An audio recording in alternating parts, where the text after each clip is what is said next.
velkomin í Silfrið. Við ætlum að byrja eins og venjulega á vettvangi dagsins. Á eftir kemur til mín Nicole Lee Mosti.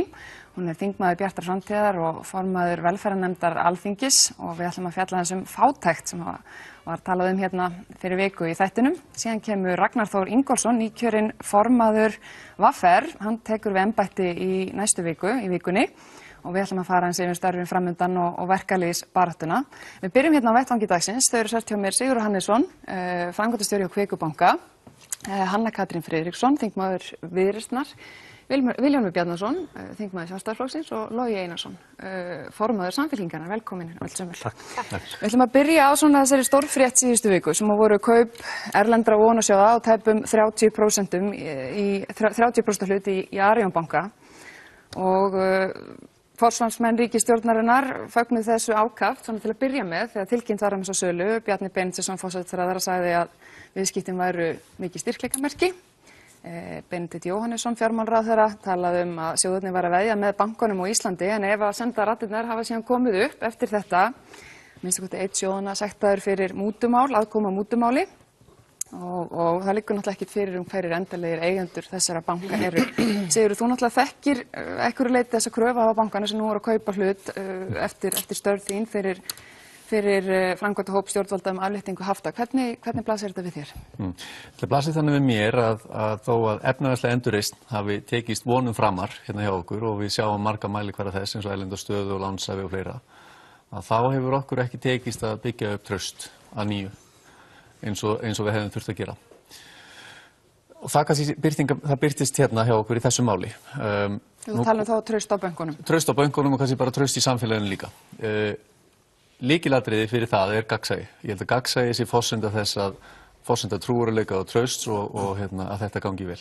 Annað sem að kannski vandamál og birtist okkur hér er að stjórnvöld hafa ekki mótað framtíðarsýn fjármálakerfið. Hvernig kerfi viljum við hafa, hvernig kerfi þurfum við og eins hvernig eignarhaldi ætti að vera háttað og svo framvegis. Vegna þess að bankarnir eru það miðlægir í öllu kerfinu að allir skipta við banka og hafa eitthvað að þeim að segja. Að þetta skiptir allt máli. Óhjákvæmilegt, einmitt. Þannig að og þess vegna kemur upp þessi umræða og menn velta því fyrir sér þá hvernig þessir aðilar eru og því um líkt. Ég held að það sé mjög gott ef það koma virkir hluthafar að bönkunum, eins og reyndar að öllum fyrirtækjum. Það er að segja hluthafar sem ætla að láta sig rekstur fyrirtækina varða og gera þá nauðsynlega breytingar sem þarf að gera. Langtíma fjárfestar? Ekki endilega, vegna þess að það sem staðan sem blasir við okkur er sú, að bankarnir hafa verið munaðarlausir frá stofnun. Þeir hafa verið með eigendur sem annarkvort hafa ekki mátt skipta sér af þeim eða ekki vilja það. Þess að kröfuhafar sem máttu það ekki og ríkið sem kannski auðvitað vildi hafa vera í ákveðinni fjarlægð. Þannig að við þurfum hluthafa sem eru virkir og ætla að skipta sér af rekstinum. Það þarf að hagræða í kerfinu að mínum mati, það er auðvitað mjög stórt. Fólk furðar sig til dæmis á miklum hagnaði bankana, en það er auðvitað bein afleiðing þess að þeir eru svo stórir. Það er svo mikið eigið fé í þeim sem að útskýrir auðvitað hagnaði. Kerfið er of stórt. Og það sem að kemur þá á móti, við sjáum að bankarnir eru líka í ýmsir hliðarstarfsemi, tryggingarekstri og reka kortaþjónustu og annað, sem að ekki er endilega augljóst að tilheyri slíkri starfsemi. Það þarf hluthafa sem að fara þá yfir þetta allt saman og móta afstöðu til þess hvernig hægt er að gera hlutina betur. Og þú sér það þannig að þessir nýju eigendur uppfyllir rauninni ekki þetta sem þú ert að segja þurfi að koma til? Ég held að þeir gæti alveg uppfyllt það. Nú er þetta annar að fara yfir það, fjármálaeftirlitið og fleiri væntanlega er að fara yfir það og meta hvort að þetta séu hæfir eigendur og þar fram eftir götunum.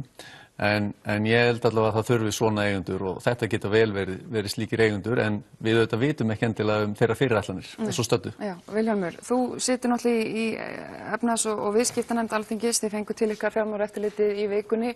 Ert þú bjartsýnn á það að við munum yfir höfuð einhvern tímann komast að í hverju þetta eru sem að eiga þennan hlut? Já, ég tek hann fram að ég var fjarstaddur þennan fund á föstudaginn, ég var staddur í útlöndum.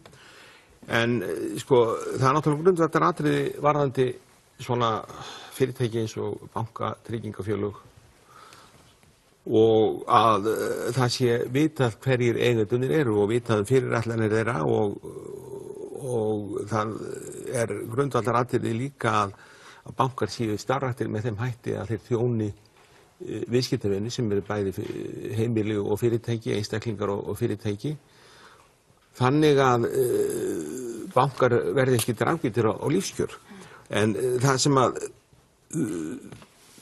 sló mig í upphafi var það að þarna eru tveir aðilar, ef ég maður rétt, sem að tilkynna sem er 9,99% hlut, sem eru 0,01% fyrir neðan virkan eignarhlut og síðan er Goldman Sachs og eftir 40 ára athugun mína á aðkomu erlendra banka á íslenskum markaði, þá hefur engin erlendur banki áhuga á því að reka bankastarfsemi á Íslandi.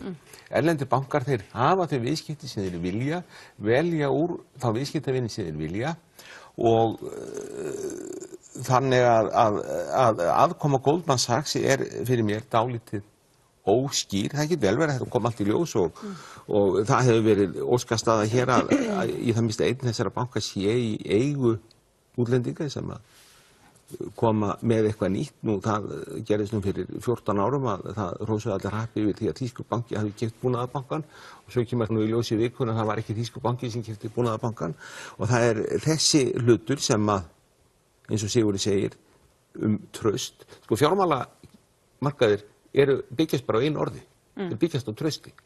Og ef að trausti skortir að þá þarf að bæta úr því og í þessu máli þá þurfa þessir kaupendur eða þessir aðilar sem að bankin er lagður til, þeir eru að skipta með sér búið þarna, þetta er bú sem er búið að fara í gegn nauðasamninga, Kaupþing er bara velnett fyrirtæki og þeir eigendurnir eru að skipta með sér eignum þarna og þeir verða að gera grein fyrir sínum málum. En Sigurður talaði og ég held að sé flestir sammála því, sko, af hverju kemur þetta svona einhvern veginn öllum mikið á óvart? Við höfum ekki heyrt mikið af sko djúpri umræðu á þinginu sko framtíðar uppbyggingu bankakerfisins, hvernig við viljum hafa þetta, hvort að ríkið er að vera áframeigandi eða einhverjir aðrir. Þetta er svona, manni finnst þetta einhvern veginn koma svolítið aftan af fólki og maður veltir fyrir sér út af hverju er það? Já, sko, það get ég ekki sagt, en í mars 2012 þá kemur þessi skýrsla framtíðarskipan fjármálakerfisins frá efnahags- og viðskiptaráðherra til Alþingis og ég fékk ekki sé að það hefur verið djúpar umræður með hana þá.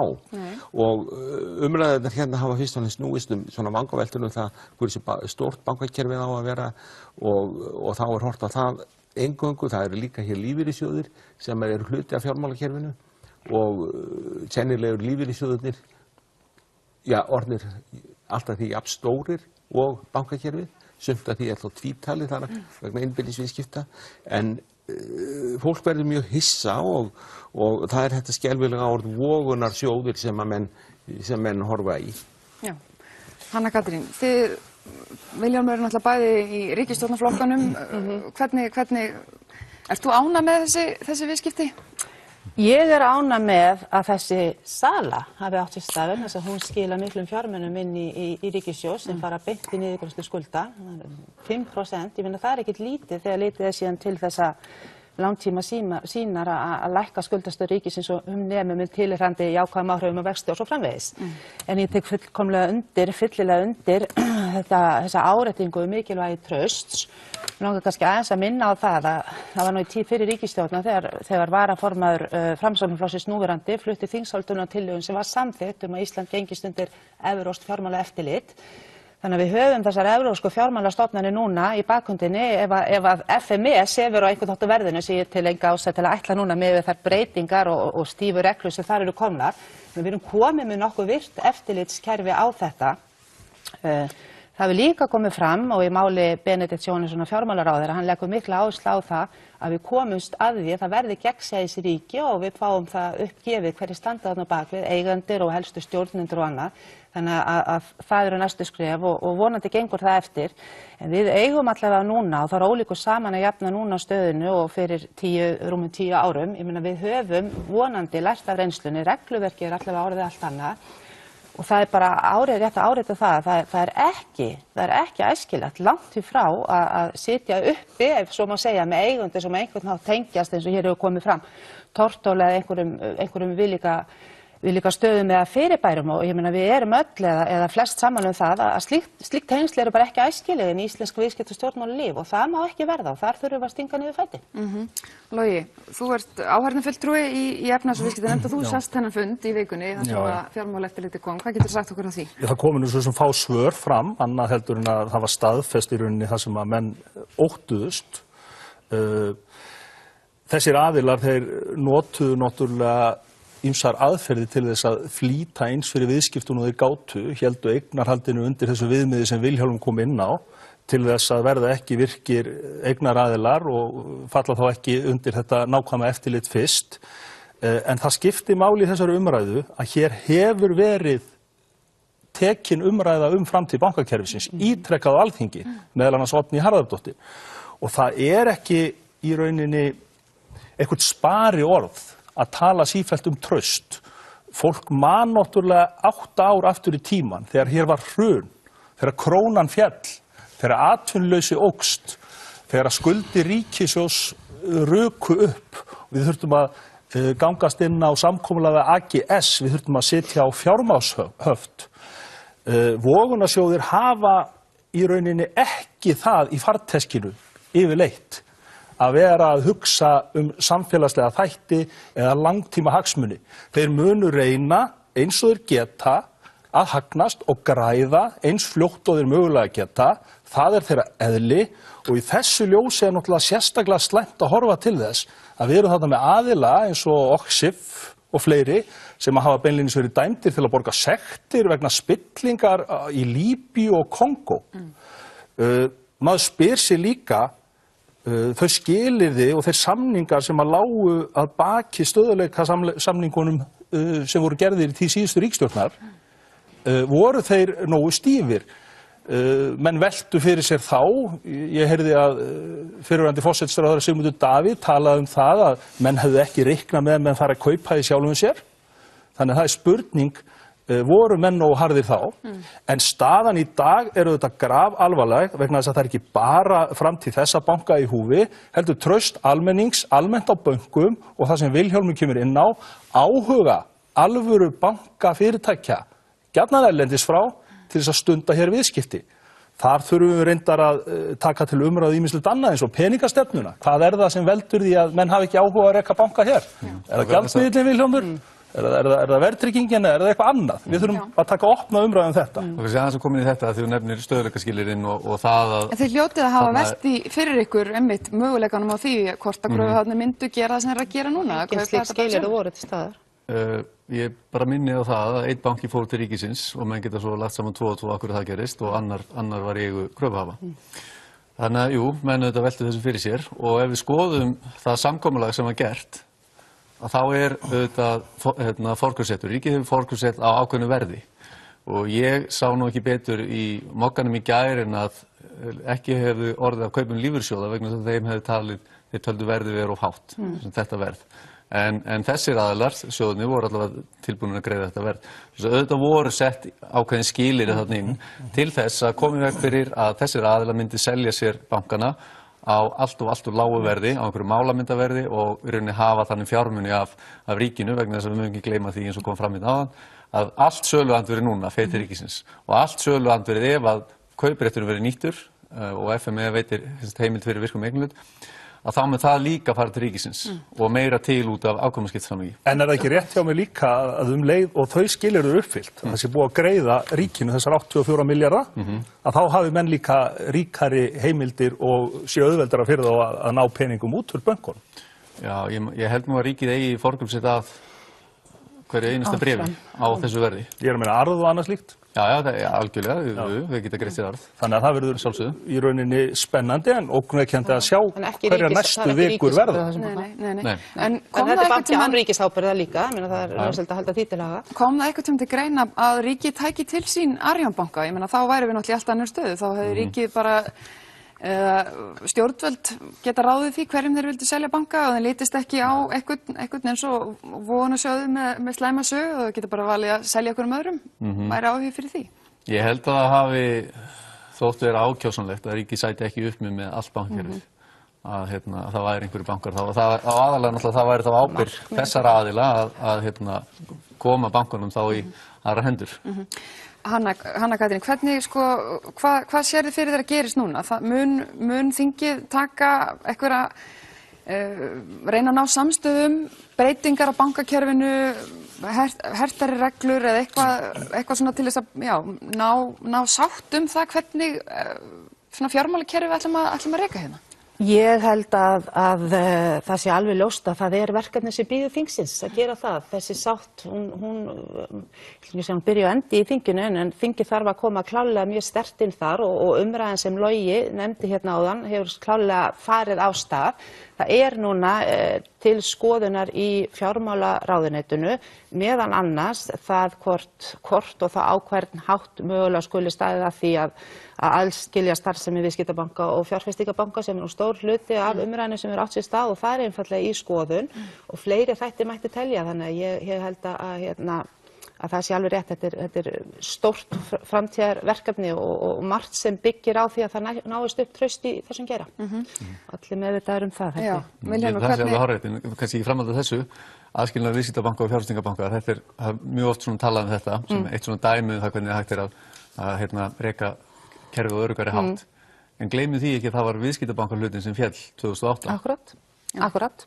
Það alveg hálfrétt og línan ekkert endilega mjög þarna þessi aðskilnaður. Þetta svo, maður skoða bara hvernig þetta í löndunum kringum okkur. Þetta fjölbreytilegt og löndin eru mörg eiginlega, hvernig staðir að þessu. Þannig þetta flókið en mjög mikilvægt. Mér langar að taka eina svona spurningu í lokin á þessari umræðu. Sigurður, við erum búin að tala svolítið traust hérna.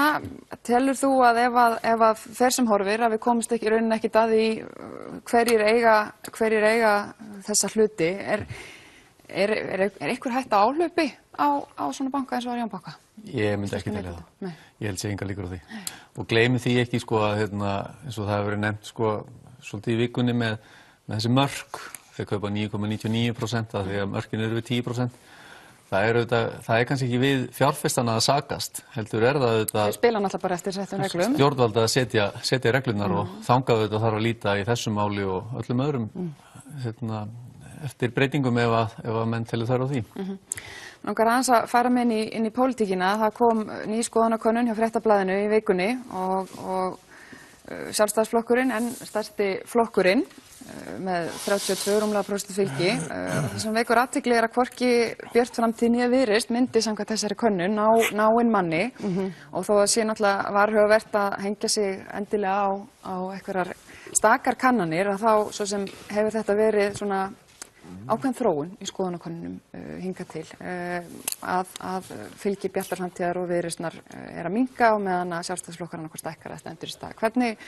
Hvaða skýringar hefur þú á?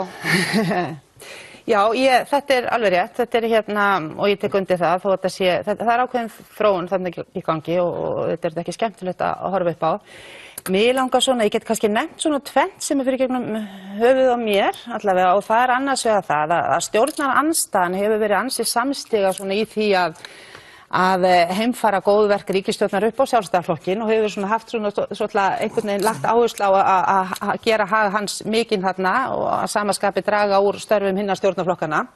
Og ég skal ekki segja af hverju það ég meina kannski erum við meiri ógn og það þá bara ágætis fréttir það en ég meina það svona stemmingi svolítið í umræðinu að draga okkur niður. Það nú kannski ekki stóra atriði hér.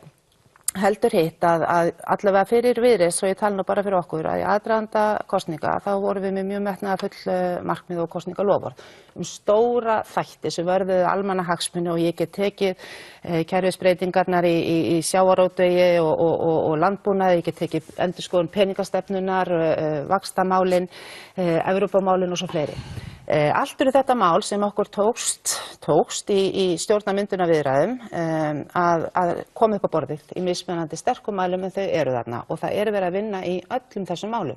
Þetta ekki mál sem skilas ávinningi á nokkrum vikum eða mánuðum og þó að fólki finnist mér réttu að það sé nú töluvert langt liðið frá því að kosningar voru, það farið að halla í 6. mánuð, þá enga síður ríkisstjórnin ekki orðin 80 daga gömul. Og mér langar bara að tína til nokkuð mál. Ég nokkuð sannfærð það að sjómannadeila útgerðarmanna og sjómanna hefði ekki verið leyst með þeim hætti sem nú var í tíð fyrri ríkisstjórnar. Þar hefðu við líklega frekar séð einhvers konar sértækar lausnir með tilheyrandi kostnaði velti yfir á almenning. Mér langar að nefna það að ég man ekki eftir því svona til skemmri tíma að hafa séð Ísland mála í jákvæðu ljósi alþjóðlega eins og við höfum verið undanfarið í tengslum við jafnlauna vottunina, umræðina þar og svo varpaði ljósi á stöðu jafnréttismála almennt á Íslandi. Það annað mál Viðreisnar. Ég get talað gegnsæi þar sem ráðherra Viðreisnar hafa verið ötulur við að setja fram skýrslur sem unnar hafa verið bundin á yfirborðið. Vissulega þessi vinna... Bankamál náttúrulega kemur ekki sérlega vel við það, gegnsæið. Nei, núna, akkurat, enda verið að vinna. Það fyrsta sem, sko þessi sala á sér stað fyrir utan spektrum stjórnmálanna. Það ekki ríkis að selja þessa eignir. Fyrsta sem fjármálaráðherra gerir að koma fram og segja við þurfum absolutt að koma að staði hverja standa þarna bakvið og það verið að vinna að því og vonandi tekst það. Og auðvitað hefur mikil vinna, svo ég nefni nú fjármálaráðherrann áfram, farið í það að klára þessi haftamál og annað þó svo að þar eigi auðvitað hafi vinnan átt sér stað í tíð fyrir ríkisstjórnar og eru sannarlega ekki afhentekið, þá það enga síður að klárast núna. Þannig að það hellingur og peningastefnan, endurskoðun peningastefnu farin á fulla ferð núna og menn hafa ekki mikinn tíma til að skila sér tillögu þar. Það líka mál sem virðist þetta oddinn. Þannig ég held að þegar uppi staðið eins leiðilegt og mér þykir að sjá þessu tölu núna, þá ég ekki trættu það að við verðum ekki allavega að heiðarlega dæmt að verkum okkar þegar uppi staðið. Þú vona uppskjöru seinna meir? Já, segja það. Logi, þið ekki aðeins í þessari könnun, en eins og ég segi, það svona kannski erfitt að hengja sér nákvæmlega á þetta. Er það rétt sem að Hanna Katrín að segja, stjórnarandstaðan viljandi að mála samstarfsflokkar Sjálfstæðisflokksins í eitthvað dökku ljósi? Nei, það náttúrulega alrangt. Við auðvitað gagnrýnum stjórnina því að hún birtist okkur sem bara óréttlát hægri stjórn. Hins vegar það alveg ljóst að við höfum auðvitað dregið það fram sem að öllum almenningi ljós að flokkarnir Björt framtíð og Viðreisn sem að sigldu inn í kosningarnar með mjög stór umbótamál í farteskinu, töluðum sem jafnaðarmenn. Þeir hafa svo gengist Sjálfstæðisflokknum algjörlega hönd. Sjálfstæðisflokkurinn einráður í þessu stjórnarsamstarfi og eðlilega nýtur hann þá þess að því að menn sjá kannski ekki tilgangin í því að vera að styðja hjáleiguna þegar að höfuðbólið ræður. En hvað varðar okkur, þá tökum við þessu öllu auðvitað með fyrirvara.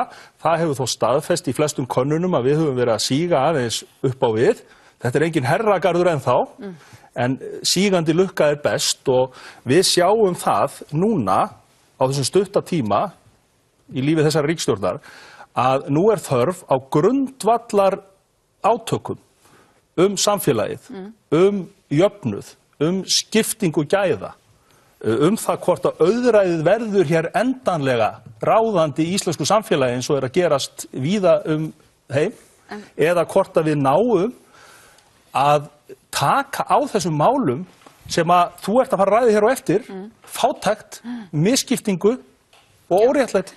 Píratarnir töluðu töluvert það á síðasta kjörtímabili þegar þau voru 3 manna þingflokkur að þau ættu erfitt bara með að sinna vinnunni sinni. Það væri erfitt fyrir svona litla þingflokka. Hvernig sér þið fyrir þér að þið getið náð ykkur á strik eftir í rauninni áfall síðustu kosninga? Já, eins og ég segi, það gerist bæði með tíma, það gerist með því að skerpa áherslur og það gerist með vinnusemi.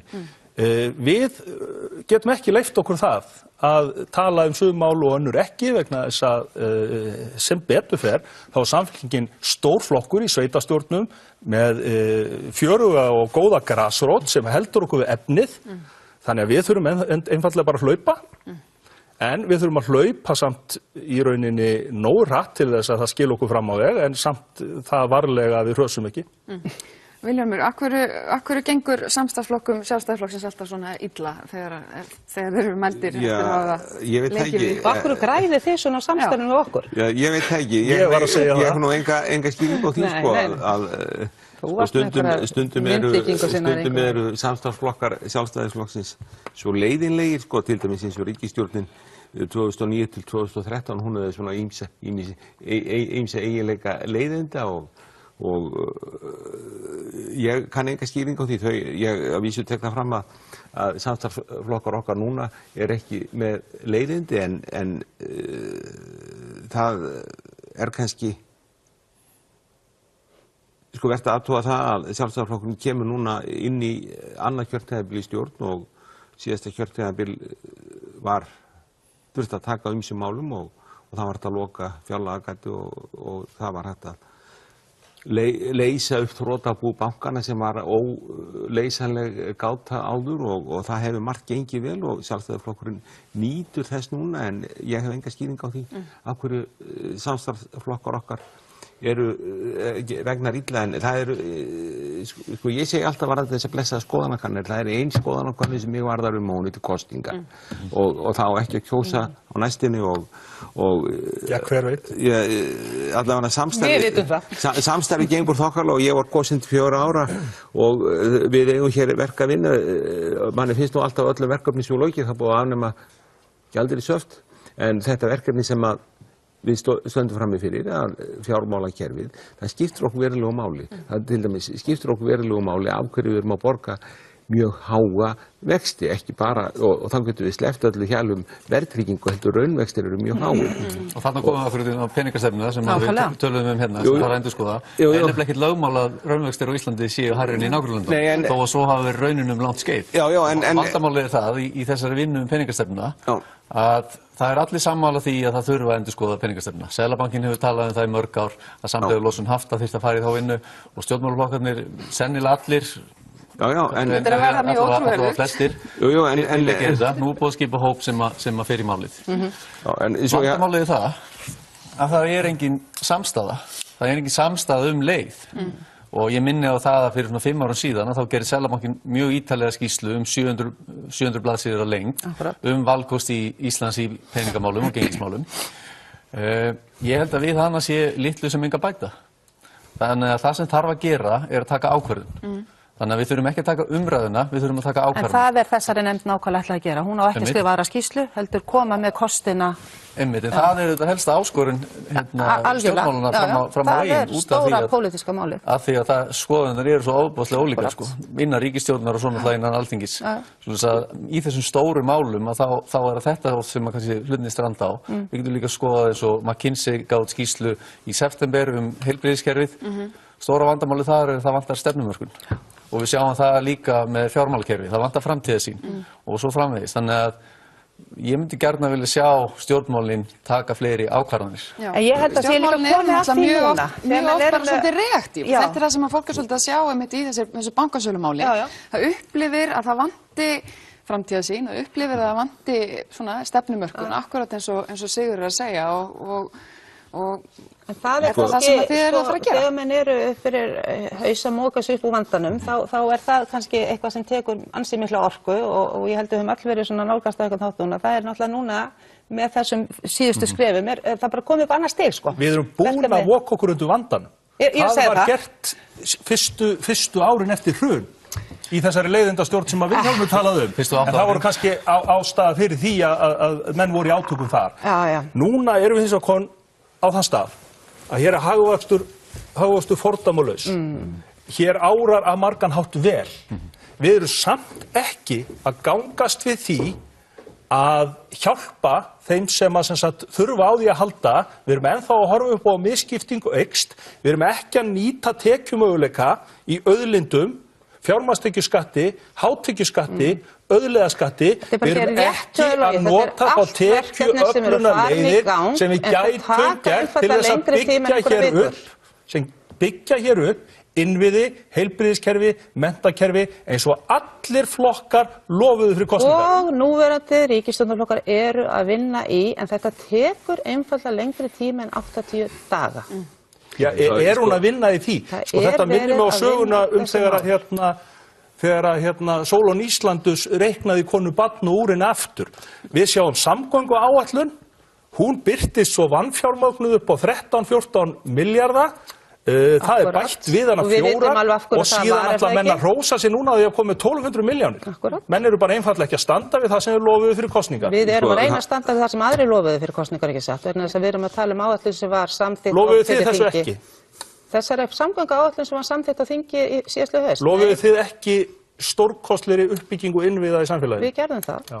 Og var ekki verið að bæta í núna þessa áætlun sem var Jú, 1/10 af því sem að vantar inn í hana. Fyrst eins og ég segi, við erum rétt upp á skrefunum. Við erum upp á skrefunum, sko taka þessa samræði eftir 3 ár.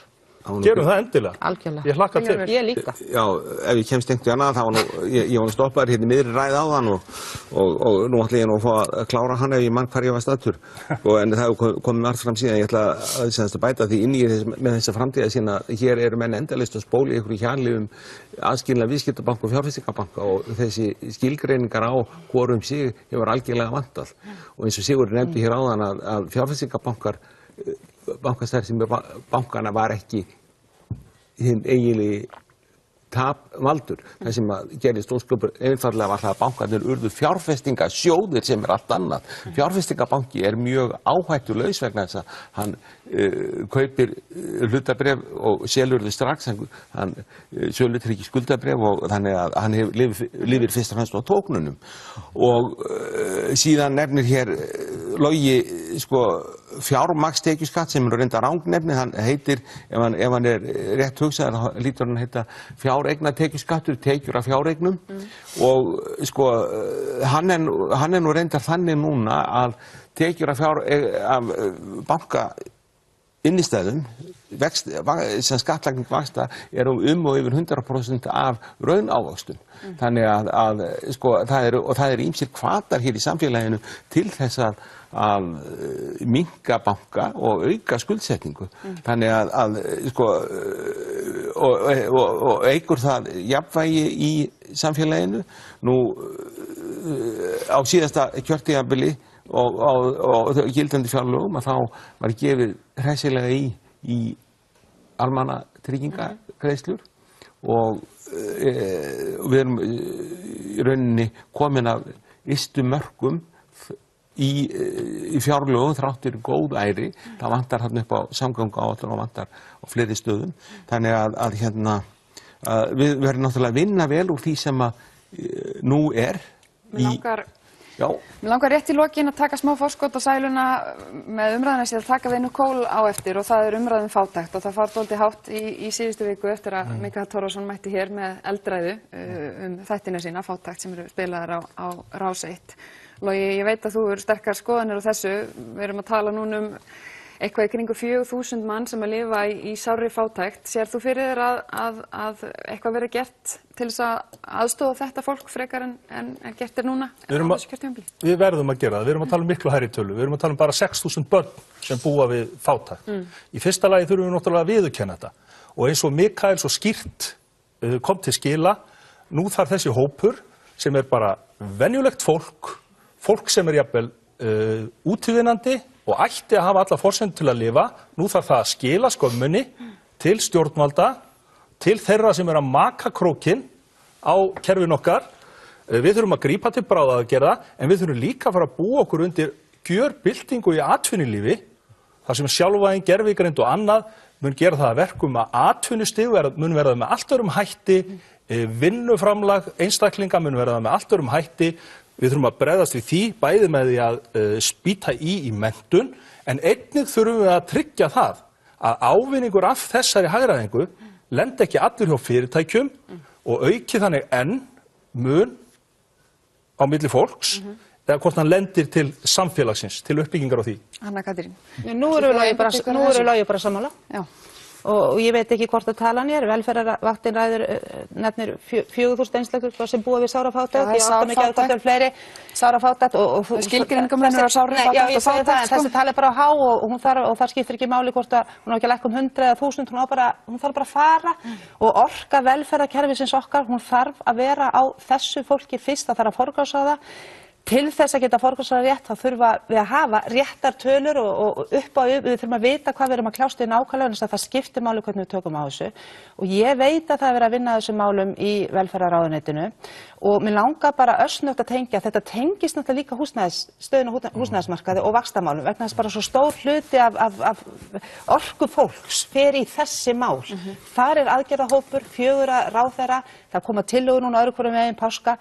Ég alveg klár á því að þær verða ekki til að eyða þessu vanda en þær verða klárlega skref í rétta átt en í þetta á orka allra stjórnmálamanna að vera að fara. Við komumst ekki lengra með þetta. Takk hérlega fyrir komuna Sigurður, Hanna Katrín, Vilhjálmur og Logi. Hún kemur tíminn Nicole Lee Mosti eftir örskamma stund.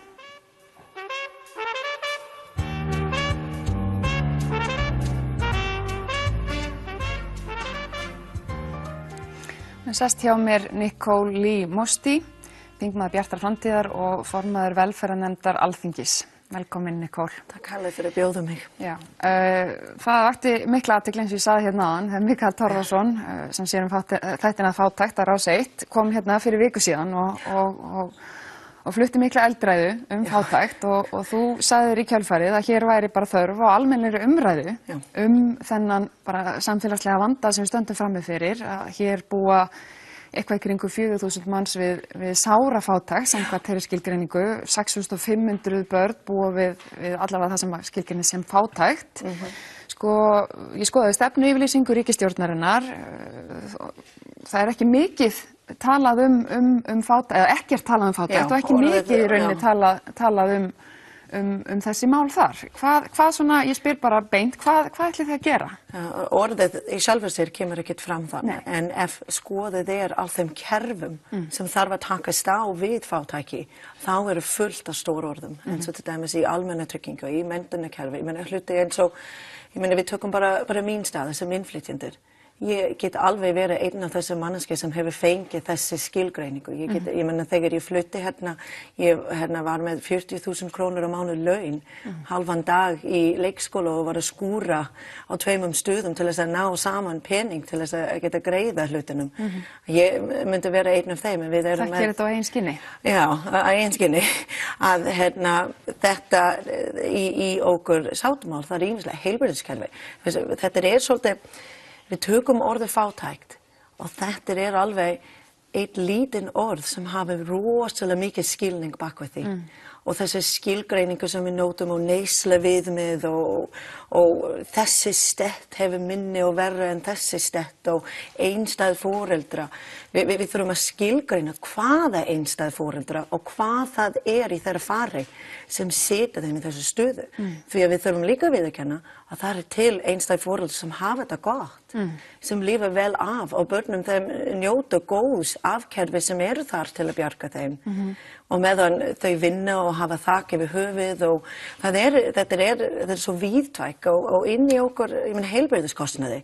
Þetta getur sett fólk í fátæksgildru.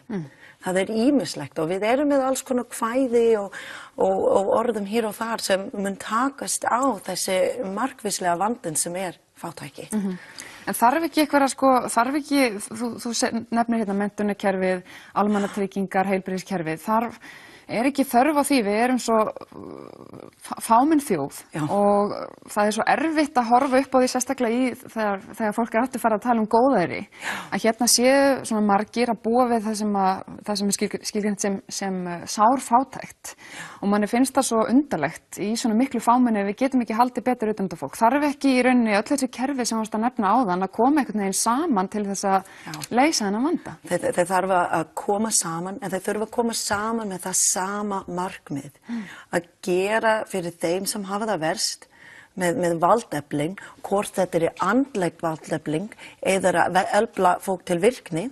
Til dæmis við með fólk sem skilgreint öryrkjar. En það ákveðin aðstæður fyrir þetta, kannski það tengist það eina starfsgreina sem þeir hefur alltaf unnið í. Og úrræði fyrir þeim að tekja bótum og komast inn í þessi kerfi, en samt ekkert endilega, því að það möguleiki fyrir þeim að koma og vinna á vinnumarkaði.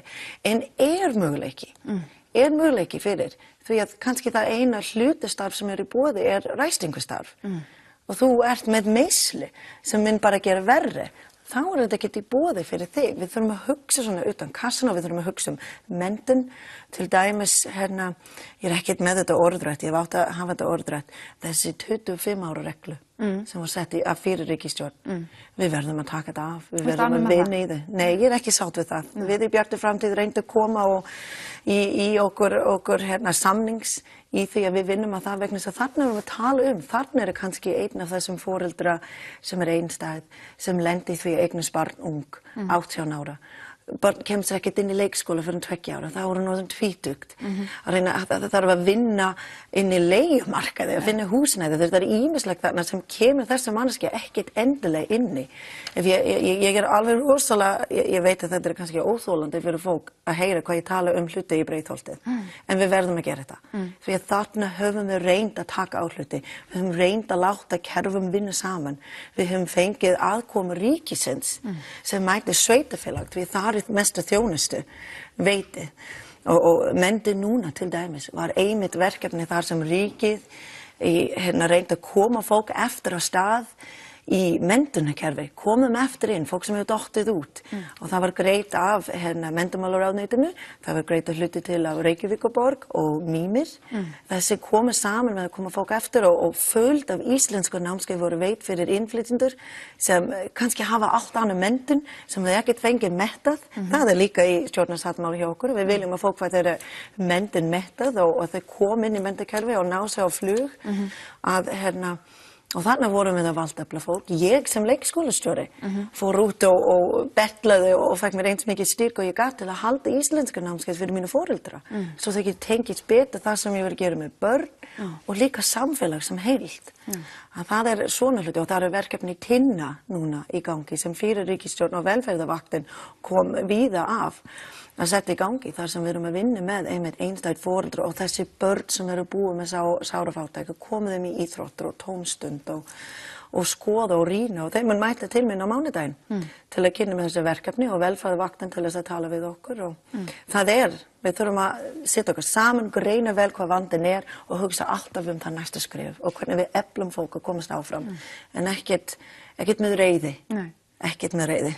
En sko, það náttúrulega bara hið besta mál að valdefla fólk og endurmennta það og endurhæfa það þá sem að það á viðum en við erum náttúrulega með sko öryrkjar, alveg eins og eldri borgarar og allir svona hópar sem rættir er náttúrulega ekkert einsleitur hópur. Sumir öryrkjar eru tímabundnir öryrkjar geta komið sér kannski í einhverju hlutavinnu eða eitthvað slíkt. Aðrir eru náttúrulega bara verða aldrei vinnufærir. Og fólk talar að bæturnar sem að verið að greiða þessu fólki séu skammalega lágar. Það eitt af því sem að Mikael nefndi, að við séum í rauninni bara að halda fólki niðri að því við viljum einhvern veginn að berjast út úr þessu, en það bara ekkert valkostur fyrir alla. Nei, ég vil ekki trú að við erum að reyna að halda fólk niður. Auðvitað þurfum að skoða þetta, við þurfum að skoða þetta í samhengi við. Þetta lág bætur sem fólk að fá, en reyndar hefur þau breytið það hugtaki lífeyris til þess að reyna að koma þetta, en þar á að vera líka önnur úrræði sem koma af og við verðum að skoða þeim.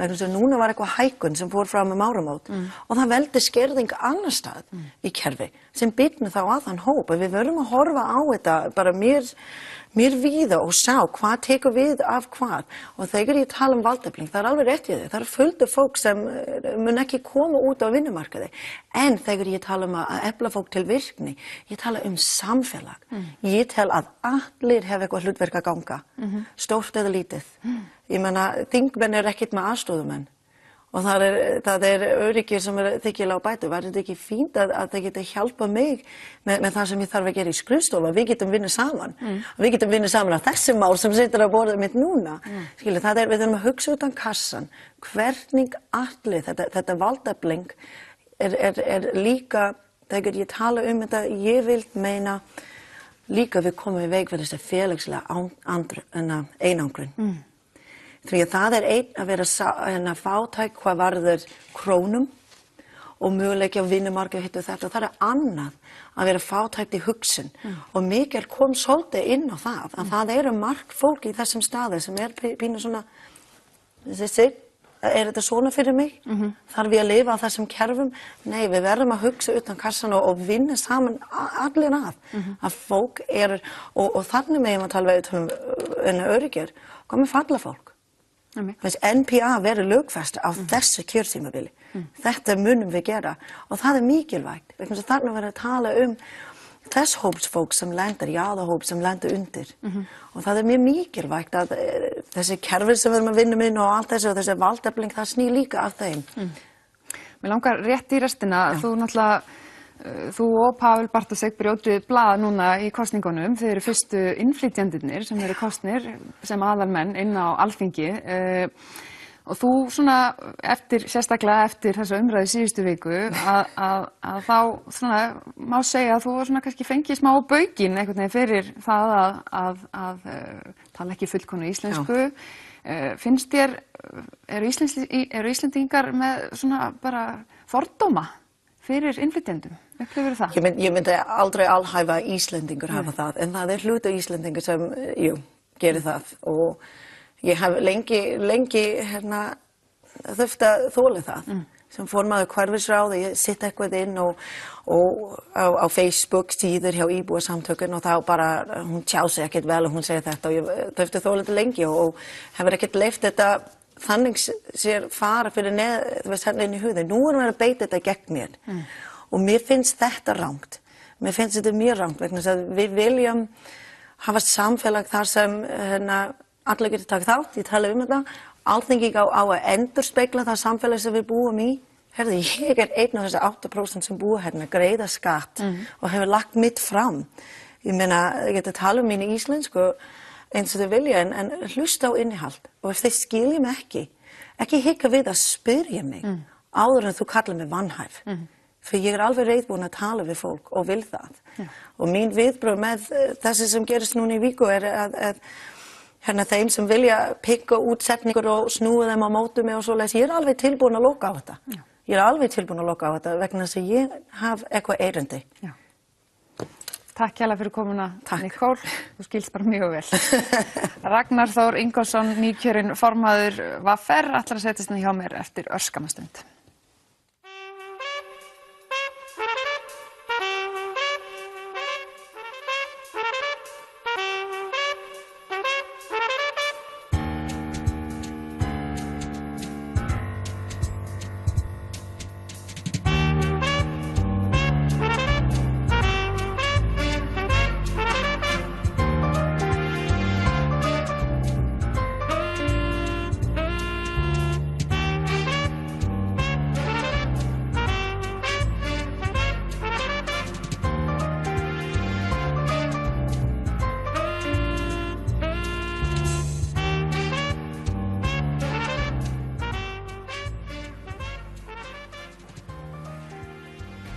Sestur hjá mér Ragnar Þór Ingólfsson, nýkjörinn formaður VR sem stærsta verkalýðsfélag landsins. Velkomin Ragnar. Þú tekur formlega við embætti á þriðjudaginn. Nokkar að spyrja, hvað munum við sjá breytast með komu þinni í embættið? Uppreisnarseggur kemur úr stjórninni, eins og einhver listiði þannig. Hvað sér þið fyrir þér að breytist með því embætti? Ég held að kannski mesta breytingi verði sú að það að leggja meiri áherslu á ytri áherslu félagsins. Við erum með mjög hæft og flott starfsfólk sem að sinnir þessum daglega rekstri, sjúkrasjóðum og orlofsmálum og fleiru og mörgu því sem er mjög vel gert innan félagsins. En það sem ég hef verið mjög ósáttur við í þessi ár sem ég hef verið að standa í þessu er fyrst og fremst þessar ytri áherslur. Og það er að tala rauninni bara hvernig verkalýðshreyfingin hefur staðið sig hingað til í að vera málsvari fólksins, víkka svolítið út þessa baráttu, taka meira inn eins og til dæmis grunnþjónustuna. Þetta er eitt af okkar mikilvægustu kjaramálum, eru húsnæðismálin, vaxtamálin, grunnþjónustan og allt þetta. Að taka þetta og víkka þetta svolítið út og hlusta á fólkið. Ég hef gagnrýnt hreyfingunum mjög harkalega fyrir það að taka ekki upp hanskan eins og til dæmis eftir hrunið þegar að fjölskyldur og smærri fyrirtæki, einstaklingar voru skilin eftir varnarlaus gagnvart fjármálakerfinu á meðan allir þeir sem fengu veglega greitt fyrir að gæta okkar hagsmuna og taka upp hanskan fyrir okkur þegar að okkur var sótt, gerðu það ekki og hafi ekki ennþá gert. Hvernig skýrir maður heyrir, sko, ég einhvern veginn ekki nógu gömul til þess að muna eftir því þegar verkalýðsfélögin voru næstu því allt líkjandi í íslensku samfélagi. Núna fer einhvern veginn miklu minna fyrir þessu það virðist vera miklu minni tengingin og þingið, það svona, þetta hefur eitthvað liti, já, svona fyrirferðin hefur minkað eitthvað liti. Hvernig skýrir það? Ég held að sko að verkalýðshreyfingin stendur og hefur staðið sko framfyrir þeim vanda að metnaður hreyfingarinnar hefur fyrst og fremst verið inn á við. Og hreyfingin sem slík er að skipta sér allskyns málum á sæti í fjölda fastanefnda á vegum aðila vinnumarkaðar eins og ríkisins líka, hefur meðal annars haft sæti í endurskoðun almannatrygginga sem er starf sem hefur staðið yfir eða stóð yfir í held ég yfir 8 ár. En útkoman voru eintómir plástrar. Þannig að þetta eru svona eins og sé að hreyfingin sem slík hefur aldrei verið eins umsvifamikil eins og hún er í dag. Ég hugsa að velta verkalýðshreyfingarinnar séu örugglega yfir 12 milljarðar á ári. Svona ef ég tek allavega tölurnar úr VFR og setja svona í samhengi við stærð hreyfingarinnar. Og síðan er rauninni ítök hreyfingarinnar í lífeyrissjóðakerfinu sem náttúrulega er orðið risa batteri sem að við erum ríki í ríkinu, já, og við erum einhvern veginn orðnir hálfgerðir þrælar þessa kerfis. Og það verðist enginn geta gert neitt innan hreyfingarinn nema að stíga á tærnar á sjálfum sér. Og það er svona kannski þessi vandi fyrst og fremst að geta ekki komið svona hreint og beint fram, viðurkennt vandann í staði fyrir að tala bara um þessi kerfi séu best að byggðu bóli og við séum öfunduð af hversu kerfin eru góð, en síðan við sem eigum að njóta góðs af þessum kerfum, við erum getum í rauninni engan veginn lifað af þeim. Mér langar að því ég var að ræða fátækt við bæði vettvang dagsins hérna áðan og Nicole, sko, ég held að húsnæðisvandinn er svona stærsta vandamál launafólks í dag. Það er svo stór liður í útgjöldum hvers heimilis. Þú hefur talað sem sagt að lífeyrissjóðirnir ættu að hafa einhverja beina aðkomu að húsnæðisuppbyggingu. Þeir hafa stofnað húsnæðisfélög einhver, en þú vilt í rauninni sjá þetta ganga lengra. Hvað er það nákvæmlega sem þú vilt sjá í þessum? Ef verkalýðshreyfingin getur stofnað íbúðafélag eins og Bjarg, sem er ágætisverkefni og rauninni þjónar þeim allra efnaminnstu. Og þarna kemur ríkið og sveitarfélögin og verkalýðshreyfingin beint rauninni að slíku verkefni, að byggingu yfir 2000 íbúða, sem er mjög gott. En hvað, þú veist, við erum búin að greina vandann núna í nokkur ár og við erum alltaf föst í þess að greina vandann. Það er ekki neinu til gagns að byggja hérna 1000 íbúða ef enginn hefur efna á að kaupa þeir. Vegna þess að fjármagnskostnaður er allt of hár. Við erum með, ef við ætlum að láta markaðinn sjá þetta, að þá mun gerast eins og gerist hérna fyrir hrun að verktaki fara útluta lóðum og hann kemur til með að byggja hugsanlega eða selja lóðuna áfram og þetta endar í höndunum á einhverjum bröskurum sem að síðan ætla að græða ennþá meira. Og eftir stöndum við fólki með húsnæðisverð og jafnvel húsnæðiskaup sem við getum nánast ekki staðið undir. Lánakerfið og leigumarka náttúrulega sem er ennþá erfiðara standi. Ég meina, og sjáðu bara ungt fólk í dag. Ég þekki barnafjölskyldur sem hafa verið að fara í kannski gegnum 3. húsnæðisskiptin á jafnmörgum árum, jafnvel í önnur hverfi. Þetta vandamál sem af þessu hlýst er mun dýpra heldur en bara að flakka á milli hverfa. Þetta er bara félagslegu vandinn hjá börnum og annað. Og þetta, mikið af þessu unga fólki í dag hefur kannski verið að greiða leigu fyrir 3-4 herbergi íbúð, 180 til jafnvel upp í 250.000, maður hefur reitt allskyns tölur, fær ekki greiðslumat inn í banka fyrir 130.000. Og ef það kemst í gegnum greiðslumat, þá er íbúðarnar bara einfaldlega orðnar og dýrar. Það þarf að flýja í óhagstæðustu lánin og fólk talar um að við höfum eitthvað val á milli þess að taka verðtryggt og óverðtryggt, það er bara ekki satt. Hvernig leysum við þetta? Jú, það vantar lóðir, sveitarfélögin þurfa að koma að þessu. Hvernig fjármögnum við þetta?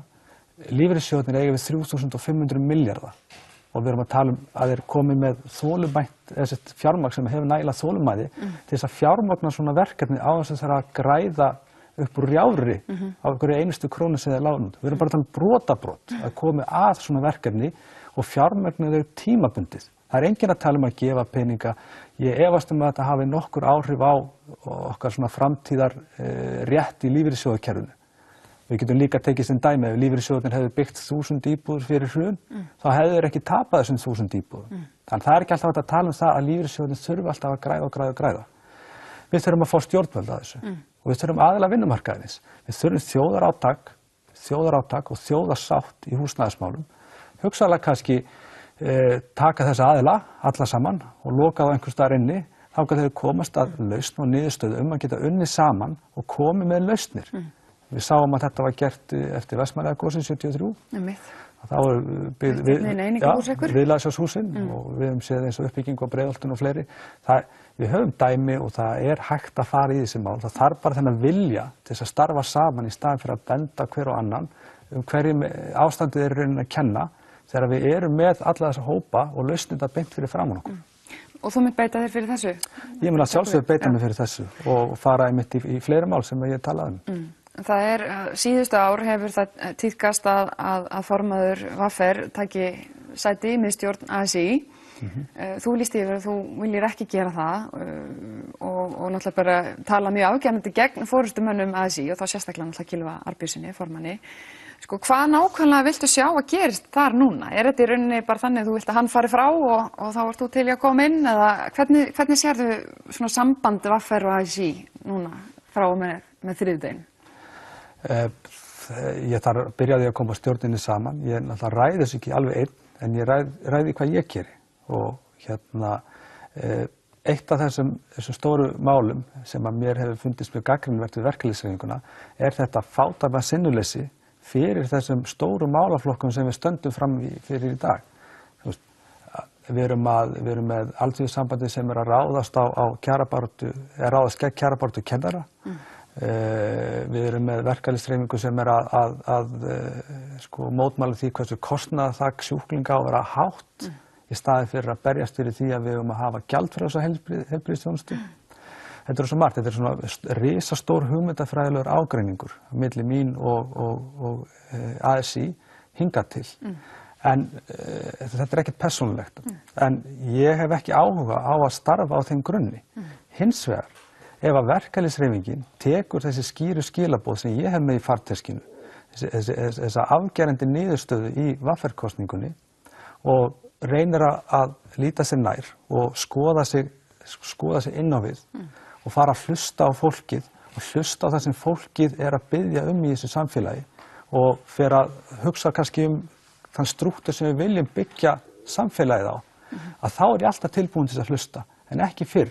Þannig að næstu dagar kannski og vikur að þá munum við sjá hvort að hreyfingin og þá sérstaklega forysta ASÍ muni taka þessa niðurstöðu í VR-kosningunni alvarlega og líta inn á við og líta sér nær að koma kannski tilbaka og kannski fara að hlusta eða berjast gegn þessu. Og ef að ASÍ tekur, eða forysta ASÍ tekur það ákvörðun að berjast gegn þessari niðurstöðu sem við fengum í VR, að þá mun ég allavega að tala fyrir áframhaldandi byltingunnar hreyfingarinnar. Þú talar afgerandi niðurstöðu sem var vissulega, þú ert kjörinn með miklum meirihluta en kosningaþátttakan er náttúrulega ekkert sérlega mikil. Heldur að fólki standi bara almennt á sama það, svona, þeir sem ákveða að taka ekki þátt í svona kjöru, það hverju eru sem er að halda á þessum málum fyrir þeirra hönd? Þetta snertir náttúrulega hagsmuni allra í rauninni. Hverju þeir eru að stýra verkalýðsfélögunum og lífeyrissjóðunum hérna? Að sjálfsögðu. Þeir eru með, ég segi stundum, eftir höfðinu dansa limirnir og ef þú ert ekki með verkalýðsforystu eða þá sem er að stýra þessu batteríi sem að tala máliðinu og höfða til þín, þá eru minni líkur og takið þátt. Þáttaka félagsmanna í starfi VR og funda þáttöku og fleira hefur rauninni verið ótrúlega slök. Og ef við tökum kannski smærri verkalýðsfélög, eins og til dæmis verkalýðsfélag Akraness, þar sem er tróðfyllt út úr dyrum á fundum sem þar eru haldnir og það er 3000 manna félag og það mæta kannski 40-50 á félagsfundi hjá VR sem er 34.000 manna félag. Og hvað segir þetta okkur? Þetta segir okkur kannski það að við erum ekki að hlusta og fólk hefur ekki áhuga að taka þátt í svona starfi eða mæta á fundi ef það hefur ekkert að sækja í hugmyndafræðina. Þannig að ég held að þetta sé fyrst og fremst þetta innra vandamál hreyfingarinnar að hafa ekki þetta fylgi og þetta traust. Og enda hafa kannanir sýnt að bæði lífeyrissjóðakerfið og Alþýðusambandið að skrapa botninn í trausti í samfélaginu. Og þetta bara stóra verkefnið að reyna að breyta þessu og fara að hlusta og kannski breyta svolítið ásýnd og stefnu hreyfingarinnar. Það það sem ég kalla eftir. Já, komst ekki lengra með þetta. Takk hérlega fyrir komuna, Takk sem Ragnar. Við verðum hér aftur með silfrið að viku liðinni. Takk fyrir í dag.